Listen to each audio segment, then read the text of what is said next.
ایوب 18 سال بیمار رہے. زوجہ کہنے لگی دعا کر لو, تو آپ فرمانے لگے بی بی سے کہ صحت کتنی دیر رہی؟ اس نے کہا 60 سال. تو آپ فرمانے لگے ذرا بیماری کو بھی 60 سال گزر لینے دو, پھر دعا بھی کر لیں.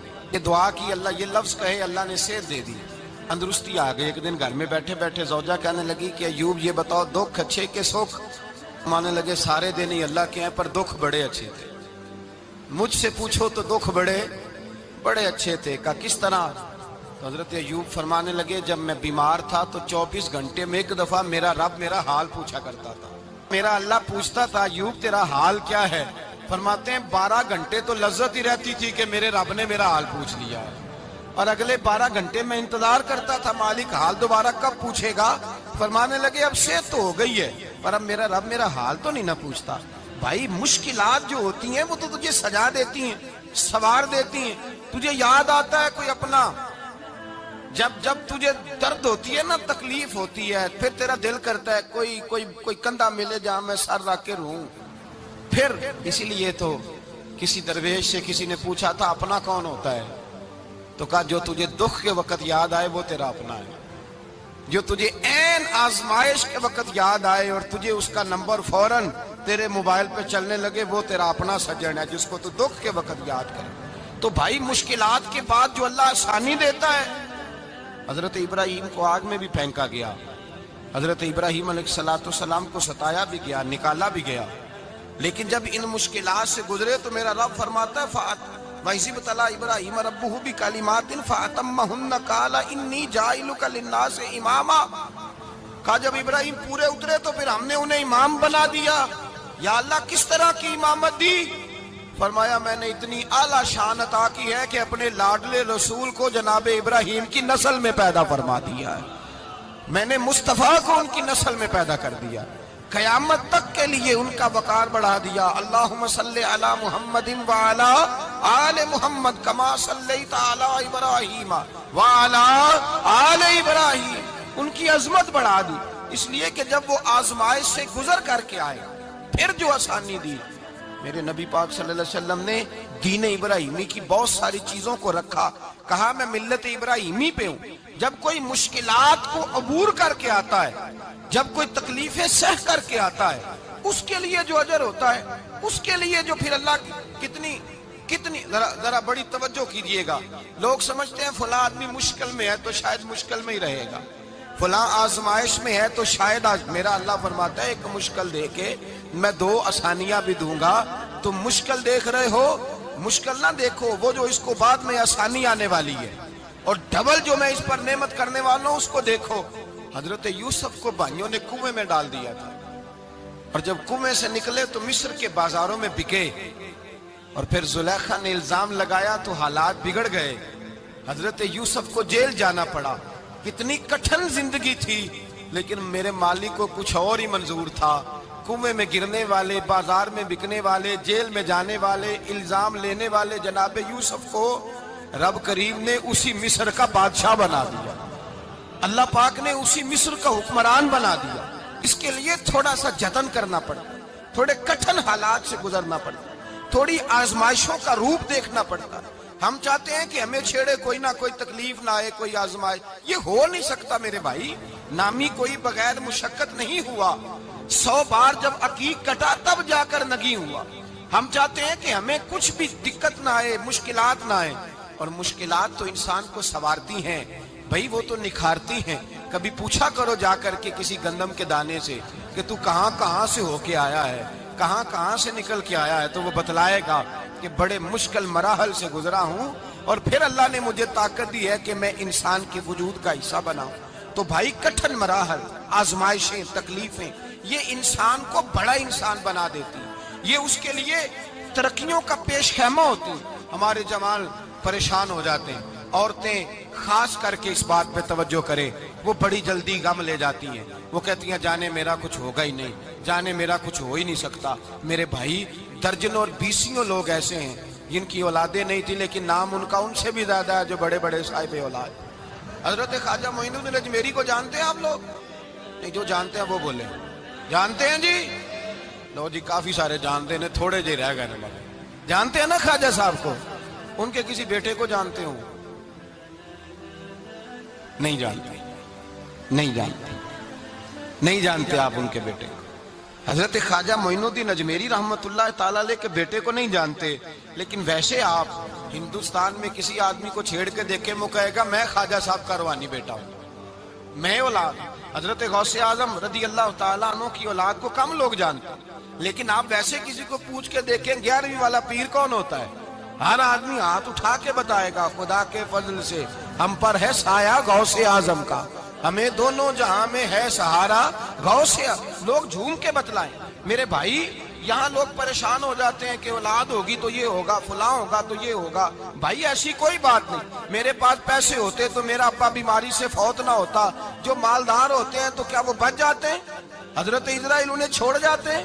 او خدا کے بندے تو کیسی بات کر رہا ہے؟ یاد رکھ، یہ جو آزمائشیں ہوتی ہیں، یہ جو تکلیفیں ہوتی ہیں، یہ جو تھوڑے سے مشکل حالات ہوتے ہیں۔ حضرت یونس علیہ السلام کی دوستی ہوگی حضرت جبریل امین سے، تو جناب جبریل ملنے آئے۔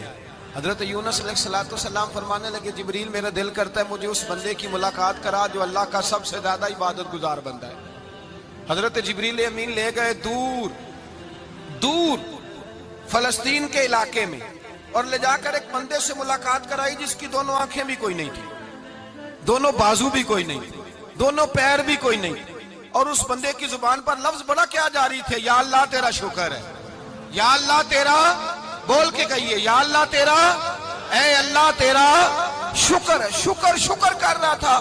حضرت جناب سیدنا یونس علیہ السلام کہنے لگے میں نے تجھے عبادت گزار کو ملانے کو کہا تھا، تو کہاں لے آیا؟ حضرت جبریل کہنے لگے یا یونس، یہ ہر چیز جانے کے باوجود اپنے رب کی رضا پہ راضی ہے۔ اس وقت دنیا میں نبیوں کے بعد جس سے اللہ سب سے زیادہ پیار کر رہا ہے وہ یہی بندہ ہے، یہ اپنے رب کی رضا پہ راضی ہے۔ مانا کہ جب اس حال میں راضی ہے تو بس ٹھیک ہو گیا، ٹھیک ہو گیا۔ وصل اچھا ہے نہ فراق اچھا ہے، بس جس حال میں محبوب رکھے وہی حال اچھا ہے۔ بس جس حال میں انہوں نے رکھا بات ٹھیک ہو گئی۔ اس میں اب انسان شکوہ کرتے پھرے کہ یہ کس طرح ہے وہ کس طرح، اپنے آپ کو مطمئن رکھا ہے۔ مشکل کے بعد جو آسانی آئی، حضرت لقمان حکیم، ان کے نام پر قرآن مجید کی پوری سورت ہے۔ حضرت لقمان حکیم علیہ رحمہ آپ اپنے بیٹے کو نصیحت کر رہے تھے، کہنے لگے بیٹا کو مشکل آئے تو گھبرانا نہیں، کوئی مشکل آئے تو کرے بیٹوں کو سمجھ آ جائے کہ مشکل آئے تو، سمجھ آ رہی ہے بات کی، مشکل آئے تو۔ اور کیا خوبصورت جملے، بیٹے کو بٹھا کے کہتے ہیں بیٹا چھوٹی مشکل آئے گی تو اللہ بڑی مشکلات آسان کر دے گا، سمجھو چھوٹی مشکلات آئیں تو اللہ نے بڑی مشکلیں اس نے آسان کر دی۔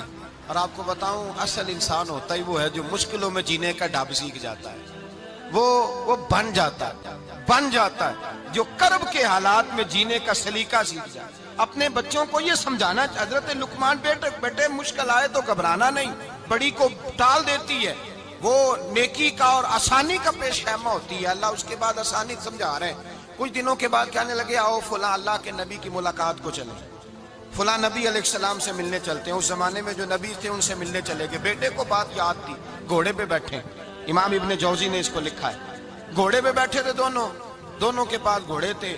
اب رستہ بہت زیادہ تھا، کھانا ساتھ لے لیا، پانی ساتھ لے لیا، رستہ لمبا تھا، صحرا کا علاقہ تھا۔ جب جانے لگے تو اتنی سخت گرمی ہوئی کہ گھوڑے بھی بے ہوش ہونے لگے، اچانک ایسی گرم لو چلی کہ گھوڑے بھی۔ اب دونوں باپ بیٹا جو تھے وہ بڑی جوش میں تھے کہ جانا ہی جانا ہے، گھوڑے سے اتر کر کے پیدل چلنے لگے۔ اب پیدل چلتے چلتے ذرا آگے گئے تو اب گرمی میں جتنا بندہ پیدل چلتا ہے اتنا پیاس بھی زیادہ لگتی ہے، تو پانی پیتے رہے، کھانا کھاتے رہے، کھانا پانی بھی ختم ہو گیا۔ تھوڑا آگے چلے نا، اس قدر تکلیف بڑھی کہ حضرت جناب لقمان کے بیٹے کے پیر کے اندر ایک ہڈی پیوست ہو گئی، اتنی بڑی ہڈی تھی وہ اندر ہی چلی گئی، پیر خون کے فوارے گرنے لگے، بیٹا بے ہوش ہو گیا۔ حضرت لقمان اس کے سرانے بیٹھے تو بیٹا تھا نا، آنکھوں میں آنسو آ گئے۔ بیٹے نے آنکھ کھولی تو کہنے لگا ابا جی آپ تو صبر کرنے والے ہیں، آپ رو رہے ہیں۔ فرمایا بیٹے میں کیا کروں، میرے سینے میں جو دل ہے وہ ایک باپ کا دل ہے، تو باپ جو ہوا تیرا، تیری دکھ پر رونا آیا۔ بڑی مشکل سے دانت کے ساتھ ہڈی نکالی، ہڈی نکلی تو خون بھی چلا۔ صاحب زیادہ کہنے لگا حضور آپ نے تو کہا تھا ہر مشکل کے بعد آسانی ہوتی ہے، اور چھوٹی مشکل دے کے اللہ بڑی سے بچا لیتا ہے، تو ہم تو اچھے کام چلے تھے۔ مشکل پہ مشکل، مشکل پہ مشکل، یہ کیا ہے؟ حضرت لقمان کہنے لگے بیٹا نہ تو رب کی حکمتوں کو جانتا ہے نہ پوری طرح میں جانتا ہوں، لیکن جو میں نے کہا تھا وہ بات سچی ہے۔ فَإِنَّ مَعَ الْعُسْرِ يُسْرًا إِنَّ مَعَ الْعُسْرِ يُسْرًا، اللہ ہر مشکل کے بعد آسانی عطا فرمائے گا، اور فرمایا میرا ایمان ہے کہ ضرور ضرور عطا فرمائے گا۔ یہ بات کہہ رہے تھے کہ سامنے سے دھواں اٹھا، اتنا سخت دھواں اٹھا کہ آپ نے سوچا شاید وہاں بادیا وہاں جاتے، وہاں چلنے لگے تو پیچھے سے کسی نے آواز دی ٹھہر جاؤ، رکو، وہیں رک گئے۔ تھوڑی دیر گزری تو کہا رک جاؤ، جب رکے تو ایک بولنے والا بولا، کہنے لگا تمہارے لیے تھوڑی دیر کے بعد جانوروں کا بندوبست کر دیا جائے گا، کھانے کا بھی بندوبست ہو جائے گا، بچے کا پیر بھی صحیح ہو جائے گا، چلے جانا، لیکن ذرا ٹھہرو۔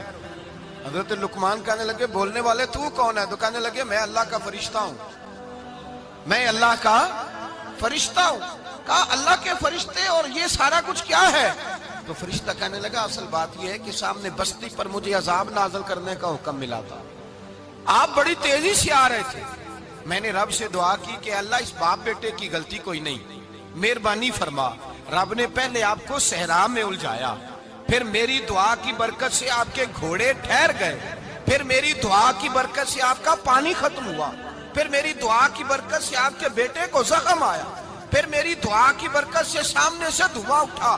فرمایا یہ جو تمہیں مشکل پہ مشکل آ رہی تھی، یہ تو میرا رب تمہیں عذاب سے بچانا چاہ رہا تھا، یہ جو تمہیں مشکل پر مشکل آ رہی تھی تو میرا مالک تمہیں عذاب سے بچا رہا تھا، تم سمجھ نہیں رہے تھے۔ حضرت لقمان نے بیٹے کی طرف دیکھا تو بیٹے کہنے لگے ابا جی بات بالکل سچی ہے، افضل الذکر لا الہ الا لا الہ الا، اور پھر پڑھنے لگے حسبنا اللہ و نعم الوکیل نعم المولا و نعم النصیر۔ یہ ورد ہونے لگے۔ بھائی جب تجھے مشکل آتی ہے، آزمائش آتی ہے، تو اس وقت سمجھتا ہے پتہ نہیں میرے ساتھ کیا بننے لگا ہے۔ اللہ تبارک و تعالیٰ چھوٹی مشکل دے کے تجھے بڑی سے محفوظ رکھتا ہے، چھوٹی بیماری دے کے تجھے بڑی سے محفوظ رکھتا ہے۔ بلکہ میں ایک دفعہ ایک تکلیف میں ایک آزمائش میں مبتلا ہو گیا، تو میں نے اپنے حضرت سے کہا کہ حضور سارے دکھ کٹھے ہی آ گئے، کیا کیا جائے؟ تو آپ فرمانے لگے بڑے خوش نصیب ہو، جوانی میں اللہ نے دکھ دے دیے، بڑھاپے میں آئے تو برداشت نہیں ہوتے، یہ تو بڑے وقت پہ آ گئے، شکر ادا کرنا چاہیے، اس زمانے میں برداشت نہیں ہوتے، اب آسانی ہے، ان کو برداشت کرو، ہمت کرو۔ میرے بھائی یاد رکھیں آزمائشیں تکلیفیں آپ کو بڑا کرنے کے لیے آتی ہیں۔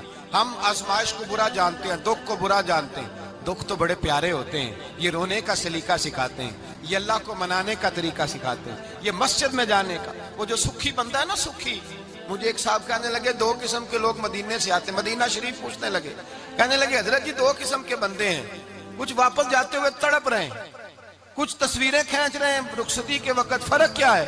تو میں نے کہا وہ جو تصویریں کھینچ رہا ہے وہ امیر آدمی ہے، اسے پتا ہے کہ میں پھر ٹکٹ لے لوں گا، مہینے کے بعد پھر آ جاؤں گا، اور یہ مدینہ چھوڑتے ہوئے تڑپ رہا ہے، یہ کوئی غریب ہے، یہ کہہ رہا ہے پتہ نہیں دوبارہ موقع ملے کہ نہ ملے، یہ دکھی ہے، یہ آزمائش میں دکھی۔ سکھی بندہ تو مکے جا کے نہیں روتا، وہاں بھی کھڑا ہے ڈٹ کے کھڑا، دکھی کوئی نہیں تو روئے کیسے؟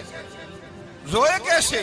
یہ مشکل مرحلہ ہوتا ہے، جب انسان تکلیف میں ہوتا ہے پھر اسے احساس ہوتا ہے، اور تکلیف والے کو ہی تکلیف والے کی تکلیف کا احساس ہوتا ہے۔ جب آپ کو اللہ مشکل دیتا ہے تو سمجھ لیں رب آسانی دینا چاہ رہا ہے، جب تیز دھوپ آتی ہے تو سمجھ لیں اللہ گرم ہوا گزار کے ٹھنڈی بارش برسانا چاہ رہا ہے، اور جب چاروں طرف سے گھٹن ہو، پنجابی میں کہتے ہیں گما لگ جائے، تو پھر سارے بول کے کہتے ہیں اب جو طوفان آئے گا وہ سخت ہی آئے گا، اس لیے کہ گھٹن جتنی زیادہ ہوتی ہے پھر فضل بھی اتنا۔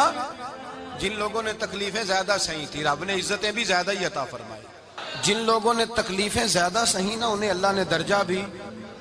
حضرت بلال حبشی نے بڑی تکلیف سہی، مارا کرتا تھا امیہ، بڑا مارتے تھے، اتنا مارتے تھے کہ موٹے، آپ نے کبھی دیکھے ہیں دیہاتوں میں موٹے موٹے پائے ہوتے تھے، چار پائیوں کے موٹے موٹے پان کی چار پائیاں اور بڑی چار پائیاں کافر بچھا کے بیٹھ جاتے، اور حضرت بلال حبشی کے پیر ان کے نیچے رکھ دیتے، ہاتھ ان کے نیچے رکھ دیتے، آگ لوہا گرم کر کے اس کے اوپر ننگے بدن لٹا دیتے۔ مکے نے بڑی آزمائشیں دیکھی، پھر اسی مکے نے مدینے نے عجیب رنگ دیکھا کہ میرے نبی معراج سے واپس آئے، اور حضور نے عظمت دی، فرمایا بلال یار تیرا بڑا مقام ہے، تو مدینے میں چل رہا تھا اور میں جنت میں تیرے قدموں کی آواز سن رہا تھا، کتنا تیرا مقام ہے، کتنا تیرا درجہ ہے، میں وہاں تیرے چلنے کی آواز سن رہا تھا۔ حضرت ابو بکر صدیق رضی اللہ تعالیٰ عنہ نے اس زمانے میں حضور کی نوکری کی جب دوسرا جانثار کوئی نہیں تھا۔ سارے لوگ تانے دیتے، کہتے ابو بکر تو اکیلا ہی سیاںا ہے، سارا مکہ مخالفت کرتا ہے، تو جان ہی نہیں چھوڑتا، سارا زمانہ مخالفت کرتا۔ ابو بکر صدیق نے مال بھی دیا، جان بھی دی، شہزادی حضرت عائشہ بھی دی حضور کی خدمت میں، ہر چیز لٹا دی۔ دنیا کو پتا اس دن چلا جس دن میرے رسول پاک صلی اللہ علیہ وسلم مسجد نبی میں بیٹھے تھے، درجنوں صحابہ تھے، حضور نے فرمایا ابو دردہ کو تو بلاؤ۔ جناب ابو دردہ حاضر ہوئے تو کہتے ہیں حضور کا چہرہ دیکھا تو ناراضگی ہے چہرے پہ، میں نے دیکھتے ہی کہا حضور آپ مجھ سے ناراض ہیں؟ حضور نے فرمایا ہاں میں ناراض ہوں۔ جب یہ لفظ کہے تو میں کانپنے لگا، حضور ناراض ہو گئے؟ میں نے کہا یا رسول اللہ میری غلطی۔ تو نبی پاک نے فرمایا تو میرے ابو بکر کی عظمت نہیں جانتا؟ حضور جانتا ہوں۔ حضور کیا ہوا؟ نبی پاک نے فرمایا کل تو گلی میں گزر رہا تھا، ابو بکر بھی گزر رہا تھا، تو نے سوچا ہی نہیں تو میرے ابو بکر کے آگے آگے چل رہا تھا؟ یہ خیال ہی نہیں آیا تجھے پتا نہیں کہ جس نے میرے ساتھ نیکی کی میں نے بدلہ چکا دیا ہے، ابو بکر کا بازو تھام کے اللہ کی بارگاہ میں لے جاؤں گا، میرا رب بھی اسے بدلے عطا فرمائے گا۔ یہ عظمت، یہ شان، یہ بلندی اور رفعت مشکلات سے گزرنے کے بعد ملی۔ میرے نبی پاک صلی اللہ تعالیٰ علیہ وسلم کے ساتھ مولا کائنات شیر خدا حضرت علی نے 9 سال کی عمر سے وفات شروع کی اور تا دم آخری حضرت علی نے وفا کی مصطفیٰ سے۔ کٹھن مراحل سے گزرے، کٹھن مراحل سے۔ حضرت علی کہتے ہیں میں ہر جنگ میں، ہر جہاد میں ساتھ تھا، پر جس دن مکے اور مدینے سے آنے والوں کو حضور بھائی بھائی بنا رہے تھے، مہاجر اور انصار کو بھائی بھائی بنا رہے تھے، فرماتے ہیں میں تنہا کھڑا تھا، کوئی کسی کا بھائی بن گیا، کوئی کسی کا بھائی بن گیا، میں اکیلا کھڑا تھا اور میں سوچ رہا تھا کہ یار میں کدھر جاؤں۔ کہتے ہیں میں اس حد تک آیا کہ میرے آنسو بہنے لگے، لیکن میری مشکلات کو آسانی تب ملی جب مدینے کے چاند دھیرے سے اٹھے، میرے قریب آئے، میرا بازو تھاما اور فرمایا علی باقی سارے بھائی بھائی بن گئے ہیں، انت اخی فی الدنیا والآخرہ، تو میرا بھائی ہے، دنیا میں بھی میرا بھائی ہے، قیامت کے دن بھی میرا بھائی ہے۔ حضور نے اعزاز دیا اور غدیر خم کے موقع پر حضرت علی کا بازو تھام کے کھڑا کر کے حضور نے فرمایا من کنت مولا ہوں فہذا علی مولا، فرمایا جس کا میں مولا ہوں اس کے علی بھی مولا ہے۔ محبوب پاک سید عالم صلی اللہ علیہ وسلم نے جن لوگوں نے مشکلات برداشت کی پھر ان کو اعزاز ملا، ان کو درجے ملے، ان کے لیے جو آسانی۔ حضرت عثمان غنی نے صحابہ میں سب سے زیادہ مظلومیت کاٹی، سب سے زیادہ مظلومیت، 40 دن پانی بند رہا، کھانا بند رہا، تکلیف اور آزمائش کا وقت ہوا۔ امام جلال الدین سیوطی رحمت اللہ تعالیٰ علیہ الحاوی للفتاوی میں لکھتے ہیں، کہتے ہیں جب حضرت عثمان غنی پر کھانا اور پانی بند تھا، ایک شام حضرت عبداللہ بن سلام ملنے گئے، اس شام، اس صبح جس شام حضرت سیدنا عثمان غنی شہید ہوئے، جناب عبداللہ ابن سلام کہنے لگے عثمان تیرا کیا حال ہے، کس پوزیشن میں ہے؟ تو کہتے ہیں جناب عثمان غنی کہنے لگے عبداللہ آج میں بڑا سکھ میں ہوں۔ کہا 40 دن بیت گئے، کھانا نہیں آیا، پانی نہیں آیا، تو آج کیوں سکھی ہو؟ فرمانے لگے آج مدینے کی سامنے والی گلی میں میں نے مصطفیٰ کا دیدار کیا ہے، اور نبی پاک صلی اللہ علیہ وسلم نے فرمایا عثمان اگر تو کہے تو تیرے لیے پانی کا بندوبست کر دیا جائے، تیری مشکل آسان ہو جائے، اور اگر تو کہے تو تیرے لیے وہ آسانی کی جائے کہ آج تو میرے پاس آ کے روزہ افطار کر لے۔ تو حضرت عثمان غنی کہنے لگے میں نے مصطفیٰ سے عرض کیا حضور مجھے یہاں کا سکھ نہیں چاہیے، مجھے وہ آسانی چاہیے جو آپ کے پاس افطار سے ملے گی۔ فرمانے لگے آج میں رخصت ہو جاؤں گا، افطار رسول اللہ کے پاس کروں گا۔ حضرت عبداللہ ابن سلام فرماتے ہیں پھر اس شام حضرت عثمان شہید ہو گئے۔ لوگ کہنے لگے عثمان شہید ہو گئے، اور میں کہنے لگا نہیں، انہوں نے جا کے نبی پاک کے دسترخوان پہ روزہ افطار کر لیا ہے، روزہ افطار۔ بھائی پھر بعد میں جو آسانی ملی ان لوگوں، جو ان لوگوں کو درجات نصیب، کٹھن حضرت